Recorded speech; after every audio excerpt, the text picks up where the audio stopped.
Okay, thank you, thank you.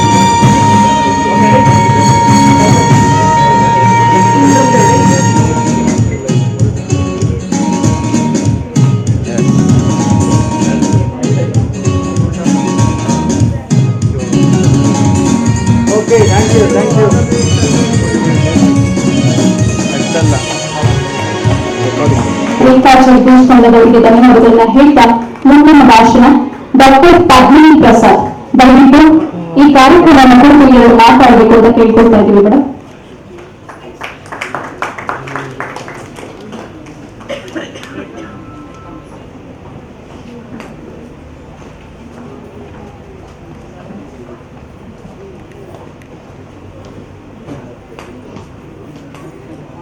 ಎಲ್ಲರಿಗೂ ನಮಸ್ಕಾರ.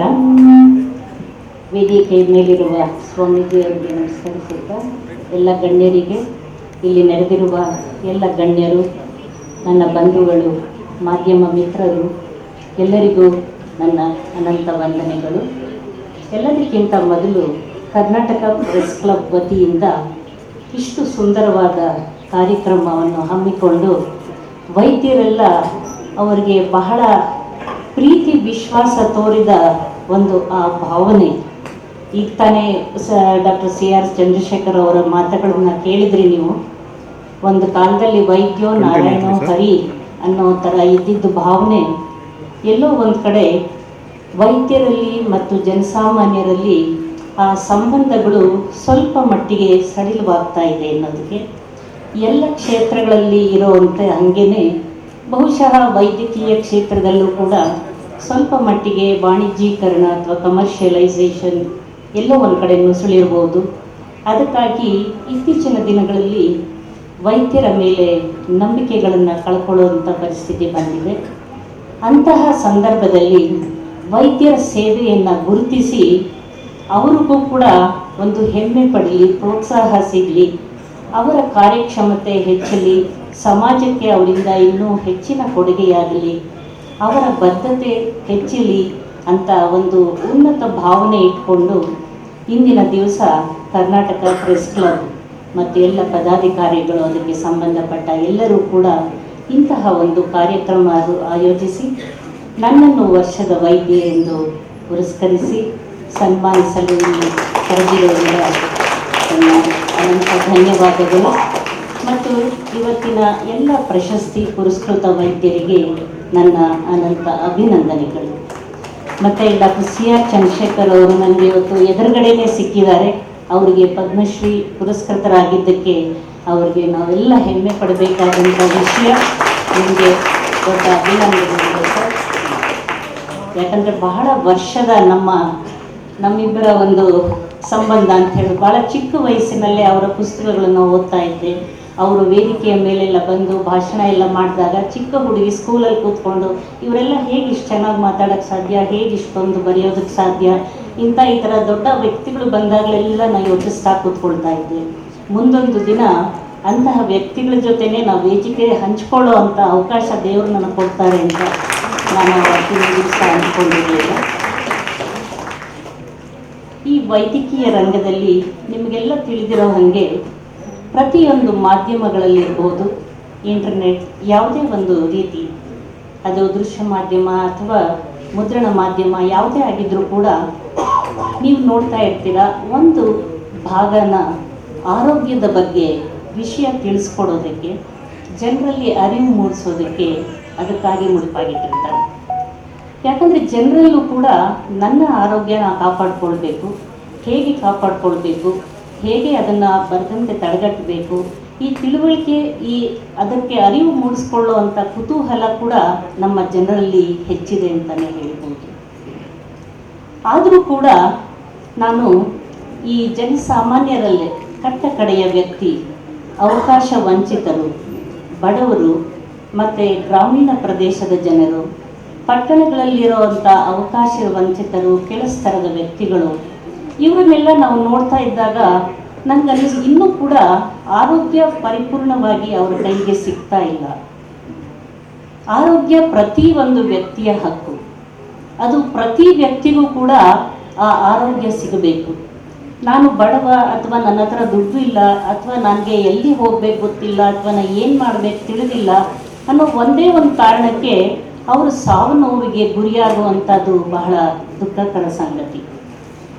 ಇದಕ್ಕಾಗಿಯೇ ನಾನು ನಮ್ಮ ಒಂದು ಭರವಸೆ ಚಾರಿಟಬಲ್ ಫೌಂಡೇಶನ್ ಅಂತ ಪ್ರಾರಂಭ ಮಾಡಿದೆ.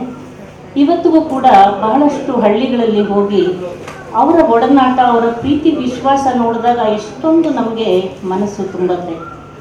ಬಹಳಷ್ಟು ಕಡೆ ನಾನು ನೋಡಿದೆ, ಇತ್ತೀಚಿನ ದಿನಗಳಲ್ಲಿ ಮೊನ್ನೆ ಕೂಡ ಹೋದ ವಾರ ಕೂಡ ನಾವು ಬಳ್ಳಾರಿನಲ್ಲಿ ಒಂದು ಸಿರಿಗೇರಿ ಅಂತ ಒಂದು ಹಳ್ಳಿನಲ್ಲಿ ಹೋಗಿ ಇದು ಫ್ರೀ ಮೆಗಾ ಹೆಲ್ತ್ ಕ್ಯಾಂಪ್ಸ್ ಇದನ್ನು ನಾನು ಆಯೋಜಿಸ್ಕೊಂಡು ಮಾಡ್ತಾ ಬರ್ತಿದ್ದೀನಿ. ಅಲ್ಲಿ ಸ್ಥಳೀಯ ಗಣ್ಯ ವ್ಯಕ್ತಿಗಳು ಮತ್ತು ಅಲ್ಲಿರುವಂಥ ಆರೋಗ್ಯ ಸಿಬ್ಬಂದಿ ಮತ್ತು ಕೆಲವು ಫಾರ್ಮಾ ಕಂಪನಿ ಇವರೆಲ್ಲರ ಸಹಕಾರದಿಂದ ನನಗೆ ಜನರನ್ನು ತಲುಪೋದಕ್ಕೆ ಸಾಧ್ಯವಾಗ್ತಿದೆ. ಅವರು ಒಂದು ಪ್ರೀತಿ ನನ್ನನ್ನು ಹಲವಾರು ಕಡೆ ಮಾಧ್ಯಮಗಳಲ್ಲಿ ನೋಡಿ ಇನ್ನೂ ಒಂದು ಹೆಚ್ಚಿನ ನನ್ನನ್ನು ನೋಡಬೇಕು ಅಂತಲೂ ಕೂಡ ಬರೋವಂಥ ಭಾಳಷ್ಟು ಜನ, ನೀವು ಹೋಗಿ ನಿಮ್ಮ ಪಕ್ಕದ ಮನೆಯವ್ರನ್ನ ಕರ್ಕೊಂಡು ಬನ್ನಿ, ನೀವು ಹೋಗ್ಬಿಟ್ಟು ಇನ್ನೊಬ್ರಿಗೆ ತಿಳಿಸಿ ಹೇಗೆ ಆರೋಗ್ಯ. ಯಾಕಂದರೆ ಅವ್ರಿಗೆಲ್ಲ ಇವತ್ತಿಗೂ ಕೂಡ ಬಹಳ ಮುಜುಗರದ ಭಾವನೆ, ಅದು ಸಂಕೋಚ, ಆತಂಕ. ಡಾಕ್ಟ್ರ್ ಏನು ಹೇಳಿಬಿಡ್ತಾರೋ, ನಂಗೆ ಏನು ಕಾಯಿಲೆ ಆಗಿದೆಯೋ, ಇವತ್ತು ಕೂಡ ಕಾಯಿಲೆ ಉಲ್ಬಣವಾಗೋ ತನಕ ಅವರು ವೈದ್ಯರ ಹತ್ರ ಬರೋದಿಲ್ಲ.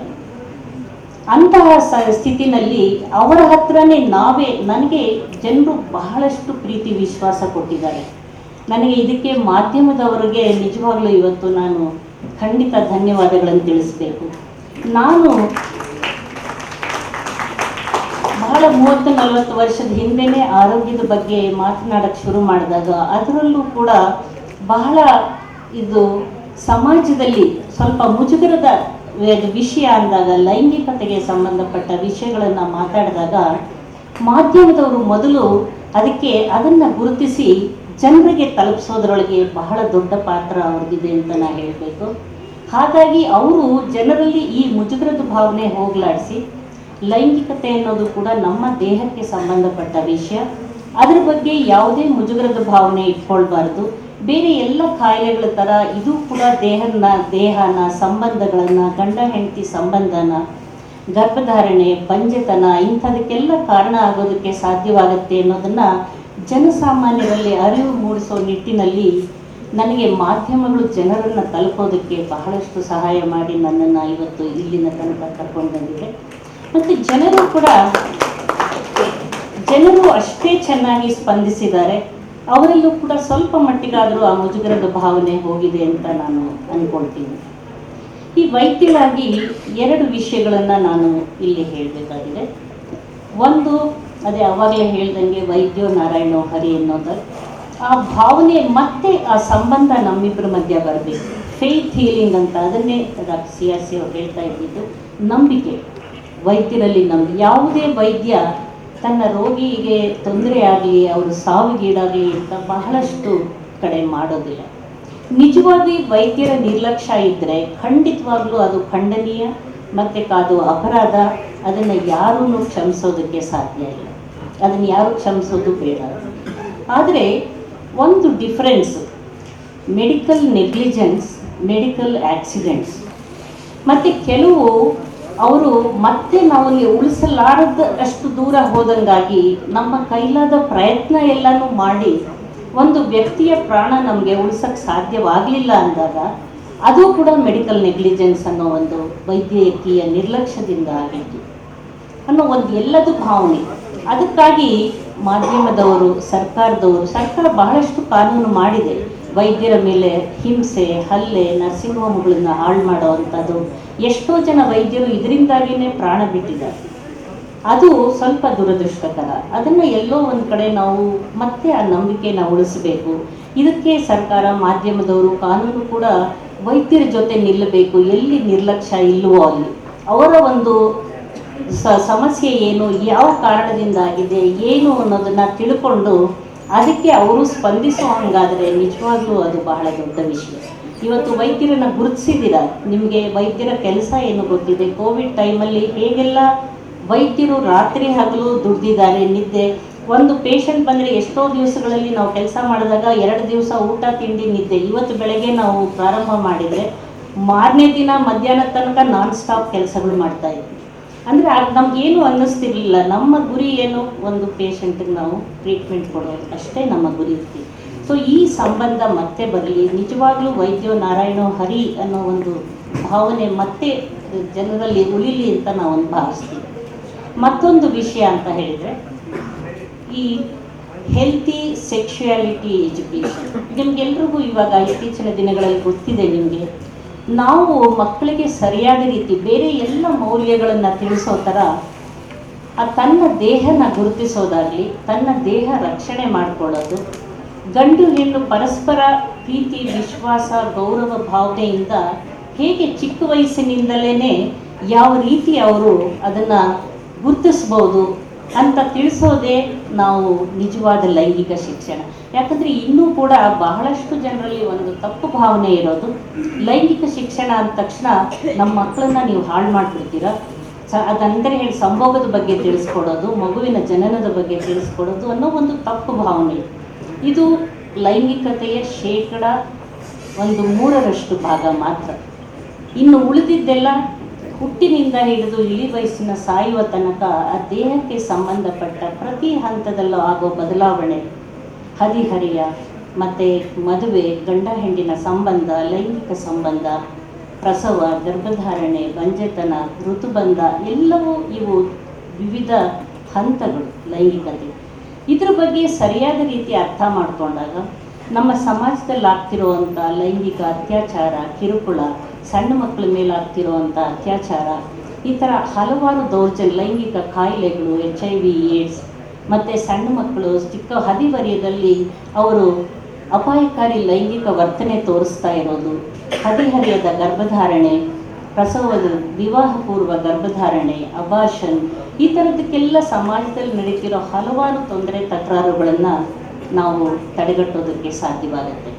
ಆಯಾ ವಯಸ್ಸಿಗನುಗುಣವಾಗಿ, ನಮ್ಮ ಸಂಸ್ಕೃತಿಗೆ ಅನುಗುಣವಾಗಿ ಮೌಲ್ಯಾಧಾರಿತ ಲೈಂಗಿಕ ಶಿಕ್ಷಣ ಅನ್ನೋದು ಚಿಕ್ಕ ವಯಸ್ಸಿನಿಂದ ಅದು ಪ್ರಾರಂಭವಾದರೆ ಮಕ್ಕಳು ಬೆಳೀತಾ ಬೆಳೀತಾ ಸರಿಯಾದ ರೀತಿ ಫ್ಯಾಕ್ಟ್ಸ್ ಅಂತ ತಿಳ್ಕೊಂಡು ಯಾವ ರೀತಿ ತನ್ನನ್ನು ತಾನು ತಿಳ್ಕೋಬೇಕು, ಬೇಡದ ಅಪಾಯಕಾರಿ ಲೈಂಗಿಕ ವರ್ತನೆಗಳಿಂದ ಹೇಗೆ ದೂರ ಇರಬೇಕು, ಯಾವ ರೀತಿ ಒಂದು ವಿವಾಹ ಆಗೋ ತನಕ ಯಾವ ರೀತಿ ತನ್ನನ್ನು ತಾನು ಕಾಪಾಡಿಕೊಳ್ಬೋದು, ಇದೆಲ್ಲದರ ವಿಷಯದಲ್ಲಿ ಅವರಿಗೆ ಖಂಡಿತವಾಗಲೂ ಕೂಡ ಒಂದು ಅರಿವು ಮೂಡುತ್ತೆ.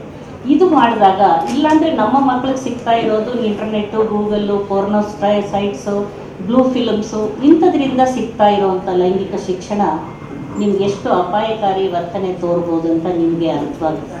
ಹಾಗಾಗಿ ಒಂದು ಸರಿಯಾದ ಲೈಂಗಿಕ ಶಿಕ್ಷಣ ಶಾಲಾ ಕಾಲೇಜುಗಳಲ್ಲಿ ಬಂದರೆ ಅದು ಕೂಡ ಬಹಳ ಒಂದು ಉತ್ತಮವಾದ ಸಂಗತಿ ಅಂತ ಹೇಳ್ಬೋದು. ಸೊ ಇದೆಲ್ಲ ರೀತಿಯಲ್ಲಿ ಒಂದೆರಡು ಮಾತಾಡೋದಕ್ಕೆ ವೈದ್ಯರು, ಅವರ ತೊಂದರೆ, ಸಮಸ್ಯೆಗಳು, ಇದನ್ನೆಲ್ಲ ಕೂಡ ನನಗೆ ಈ ಒಂದು ವೇದಿಕೆಯಲ್ಲಿ ಮಾಡೋಕ್ಕೆ ಅವಕಾಶ ಮಾಡಿಕೊಟ್ಟಿದ್ದಾರೆ.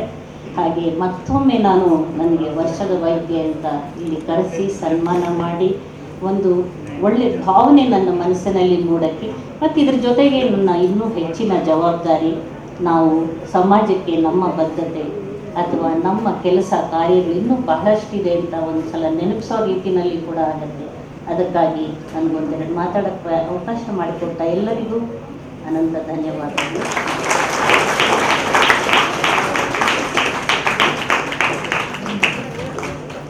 ಡಾಕ್ಟರ್ ಪದ್ಮಿನಿ ಪ್ರಸಾದ್ ಅವರಿಗೆ ಧನ್ಯವಾದಗಳನ್ನ ಹೇಳ್ತಾ ಮುಂದಿನ ಭಾಷಣ ಒಲಿಂಪಿಯನ್ ನಟರಾಜ್ ಸರ್, ದಯವಿಟ್ಟು ಈ ಕಾರ್ಯಕ್ರಮವನ್ನು ಕುರಿತು ಒಂದೆರಡು ಮಾತಾಡಬೇಕು ಅಂತ ಕೇಳ್ಕೊಳ್ತಾ ಇದ್ದೀವಿ ಸರ್.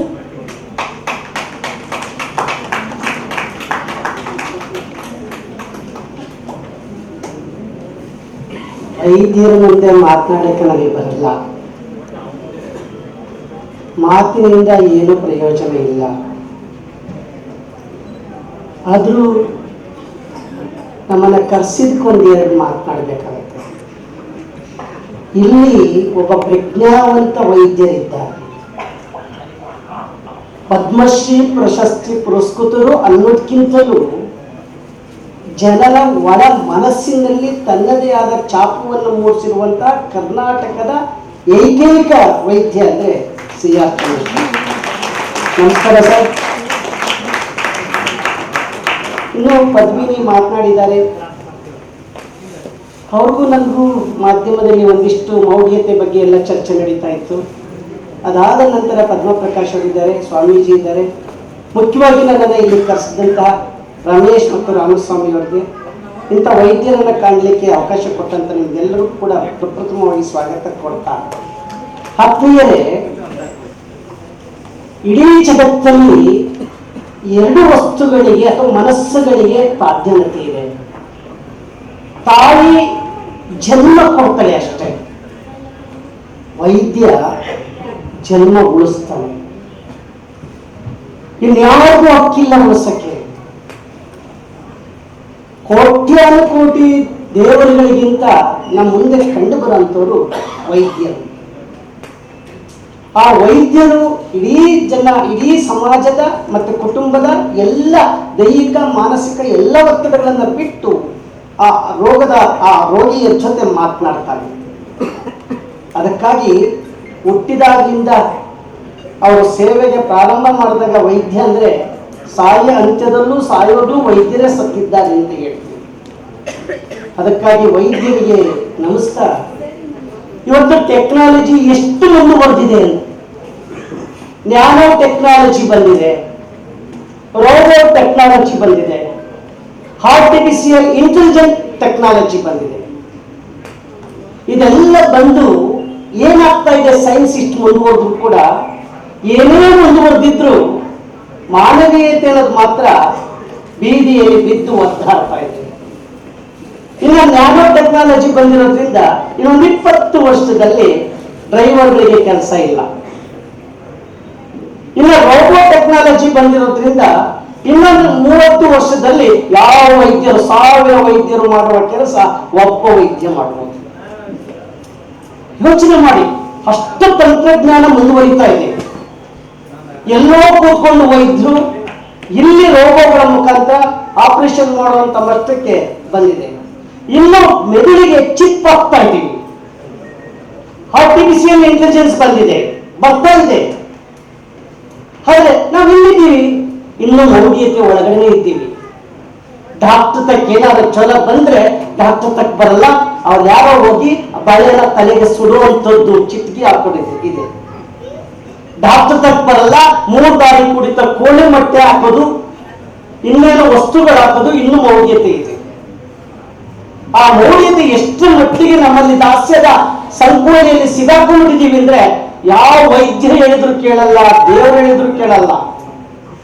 ಏನೋ ಗೊತ್ತಿಲ್ಲದೆ ಇದ್ದಂತ ಸ್ವಾಮೀಜಿಗಳ ಹತ್ರ ಹೋಗಿ ನಾವು, ಸ್ವಾಮಿ ನನಗೆ ಮಕ್ಕಳಾಗ್ತವ ನೋಡಿ ಅಂತ ಕೇಳ್ತೀವಿ. ನಾವು ಕೇಳಬೇಕಾಗಿದ್ದು ವೈದ್ಯರ ಹತ್ರ, ಸ್ವಾಮೀಜಿಗಳ ಹತ್ರ ಹೇಗೆ ಕೇಳಬೇಕಾಗುತ್ತೆ? ಯಾರ ಹತ್ರ ಏನ್ ಕೇಳಬೇಕು ಅನ್ನೋದೇ ಗೊತ್ತಾಗಲ್ಲ ನಮ್ಗೆ. ಅಷ್ಟು ಮಟ್ಟಿಗೆ ಮೌಢ್ಯರಾಗ್ಬಿಟ್ಟಿದ್ದೀವಿ. ನನಗೆ ಇಲ್ಲಿ ಅನ್ನಿಸ್ದಾಗ, ಪದ್ಮಿನಿ ಮಾತಾಡ್ತಾ ಇದ್ದಾಗ, ವೈದ್ಯ ಏನಾರ ಮನಸ್ಸು ಮಾಡಲಿಲ್ಲ ಅಂದ್ರೆ ಸರಿಯಾಗಿ ನೋಡಿ, ಇಡೀ ಜಗತ್ತು ಈ ಖರ್ಚೀಪ್ ಅಂತ ಅನ್ಕೊಳ್ಳೋಣ, ಈ ಖರ್ಚೀಪ್ ಅಂತ ಅನ್ಕೊಳ್ಳೋಣ, ಈ ಖರ್ಚೀಪ್ ಅಥವಾ ಮನುಷ್ಯರು ಅಥವಾ ಜೀವಿಗಳು ಅಂತ ಅನ್ಕೊಳ್ಳೋಣ. ಡಾಕ್ಟರ್ ಹತ್ರ ಏನಾದ್ರು ಒಂದು ಕಾಯಿಲೆ ಬಂದು ಡಾಕ್ಟರ್ ಹತ್ರ ಹೋದ್ರೆ ನೋಡಿ, ಈ ಖರ್ಚೀಪ್ ಅಂತ ಮನಸ್ಸು ಡಾಕ್ಟರ್ ಹತ್ರ ಹೋದ್ರೆ, ಡಾಕ್ಟರ್ ನೆಗ್ಲೆಕ್ಟ್ ಮಾಡಿದ್ರೆ ಏನಾಗುತ್ತೆ? ನೀವು ಮುಂದೆ ಈ ಖರ್ಚೀಪ್ ಅನ್ನ ಇದ್ರೊಳಗಡೆ ಹಾಕ್ತಾ ಇದ್ದೀನಿ, ಡಾಕ್ಟರ್ ಹತ್ರ ಕಳಿಸ್ತಾ ಇದ್ದೀನಿ ಅಂತ ಅನ್ಕೊಳ್ಳಿ, ಡಾಕ್ಟರ್ ನೋಡ್ತಾ ಇದ್ದಾರೆ ಅಂತ ಅನ್ಕೊಳ್ಳಿ. ಅಕಸ್ಮಾತ್ ಡಾಕ್ಟರ್ ನೆಗ್ಲೆಕ್ಟ್ ಮಾಡಿದ್ರೆ ನಮ್ಮ ಜೀವ ಏನಾಗುತ್ತೆ ನೀವೇ ನೋಡಿ. ಒಂದೊಂದೇ ಬೆರಳನ್ನ ಓಪನ್ ಮಾಡ್ತಾ ಇದ್ದೀನಿ, ಅಲ್ಲಿ ಜೀವನೇ ಇರಲ್ಲ. ಜೀವ ತೆಗಿಯೋದು, ಜೀವ ಉಳಿಸೋದು ಡಾಕ್ಟರ್ ಕೈಲಿದೆ. ಆದರೆ ಡಾಕ್ಟರ್ ಯಾವತ್ತೂ ಜೀವ ತೆಗಿಯಲ್ಲ. ಜೀವ ಉಳಿಸೋದಕ್ಕೆ ತನ್ನತನವನ್ನು ಕೊಟ್ಟು ಕಾಪಾಡ್ತಾರೆ. ಹಾಗಂತ ಹೇಳಿ ಸ್ನೇಹಿತರೆ ನೋಡಿ, ಏನಾಯ್ತದು? ಎಲ್ಲೂ ಹೋಗಿಲ್ಲ. ನಿಮ್ಮ ಮುಂದೆ ಖಾಲಿ ಕೈ ಇದೆ ಸತ್ಯ, ಆ ಬೆರಳು ಮರೆಸ್ತಾ ಇರೋದು ಸತ್ಯ, ನೀವು ನೋಡ್ತಾ ಇರೋದು ಸತ್ಯ. ಅದ್ರೊಳಗಡೆಯಿಂದ ಮತ್ತೆ ಡಾಕ್ಟರ್ ಮನಸ್ಸು ಮಾಡಿದ್ರೆ ನಮ್ಮ ಜೀವ ನಮ್ಮ ಕೈಯಲ್ಲಿ ಇರುತ್ತೆ. ಆ ಜೀವ ಎಲ್ಲೂ ಇಲ್ಲ, ನಮಗೆ ಕಾಣಿಸ್ತಾ ಇರುತ್ತೆ. ಇದ್ರೊಳಗಡೆ ಹಾಕ್ತೀವಿ, ಹಿಂಗಾಗಿ ಪ್ರೆಸ್ ಮಾಡಿ ತೆಗಿತಾ ಹೋಗ್ತೀವಿ.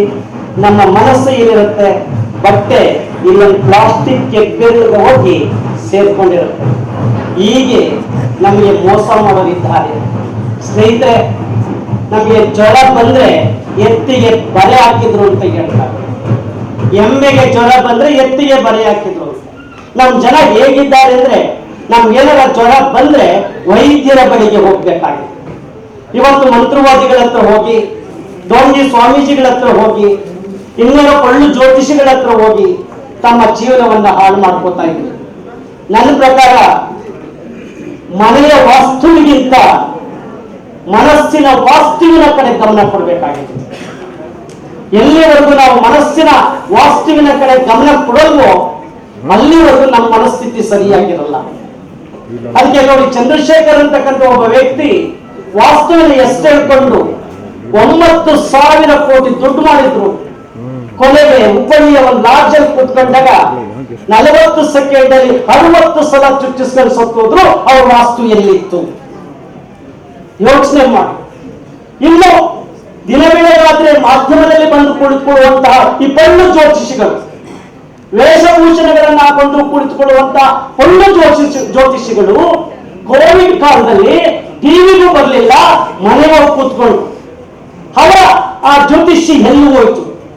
ನನ್ನ ಪ್ರಕಾರ ಪಂಚಾಂಗಕ್ಕೆ ಒತ್ತು ಕೊಡುವ ಬದಲು ಪಂಚ ಅಂಗಗಳಿಗೆ ಒತ್ತು ಕೊಟ್ಟಾಗ ನಮ್ಮ ಜೀವನ ಪಾವನಾಗುತ್ತೆ. ಅವತ್ತು ಜೀವದ ಹಂತವರು ನಮ್ಮ ವೈದ್ಯರು.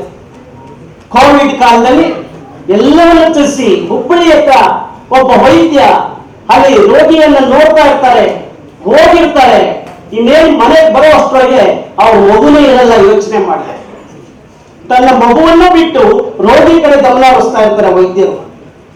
ಹಾಗಾಗಿ ಪಂಚ ಅಂಗಗಳ ಗಮನ ಕೊಡಬೇಕು ನಂಗಿದ್ರೆ ವೈದ್ಯರ ಕಡೆ ತಮ್ಮ ಮನಸ್ಸು ಬೇಕಾಗುತ್ತೆ. ನಾನು ಇಲ್ಲಿ ಹೆಚ್ಚಿಗೆ ಹೇಳಲ್ಲ, ಮನಸ್ಸನ್ನ ಸದೃಢ ಮಾಡಿಸ್ಕೊಳ್ಳಿ. ಇವತ್ತು ನಮಗೆ ಈ ಸಾಮಾಜಿಕ ಜಾಲತಾಣಗಳು ಹೆಚ್ಚಾದ ಹಾಗೆ ನಾವು ಡಿಪ್ರೆಷನ್ಗೆ ಹೋಗ್ತಾ ಇದ್ದೀವಿ, ಆನ್ಸೈಟಿ ಒಳಗಾಗ್ತಾ ಇದ್ದೀವಿ, ವೈಲೆಂಟ್ ಆಗ್ತಾ ಇದ್ದೀವಿ, ಸ್ಟ್ರೆಸ್ ಮಾಡ್ಕೊಳ್ತಾ ಇದ್ದೀವಿ, ಸ್ಕಿಜೋಫ್ರೀನಿಯಾ ಮಾನಸಿಕ ರೋಗಕ್ಕೆ ತುತ್ತಾಗ್ತಾ ಇದ್ದೀವಿ. ಪ್ರತಿನಿತ್ಯ ಪ್ರತಿ ವಾರ ಒಂದಲ್ಲ ಒಂದು ಕಾರ್ಯಕ್ರಮಗಳಿಗೆ ಸಿ.ಆರ್. ಚಂದ್ರಶೇಖರ್ ಕರ್ಕೊಂಡೋಗಿ ಹೇಳ್ತಾನೆ ಇದ್ದೀವಿ.